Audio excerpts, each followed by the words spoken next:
आम्ही वरती नवीन शेड बनवलं आहे, जे की पडीक होतं ते आता व्यवस्थित केलं आहे. ते तिकडे चाललं होतं तेव्हाच आमच्या शेजाऱ्यांची ही केळीची बाग आहे, घरापासून भरपूर वरती आहे.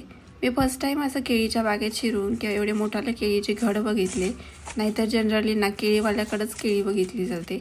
एवढे मोठे मोठे केळीचे घड होते ना, अगदी माझ्या कमरेला लागतील एवढे मोठे मोठे, आणि भरपूर मोठी बाग होती.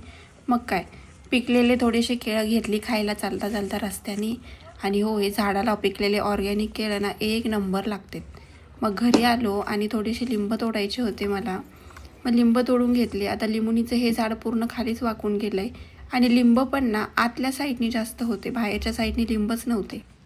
मग काय, खाली पडलेले पण भरपूर लिंब होते. भरपूर साऱ्या मेहनतीनंतर बरेचसे लिंब मी तोडून काढले होते. पिकलेले लिंब घेतले होते, कच्चे काही जास्त घेतले नव्हते.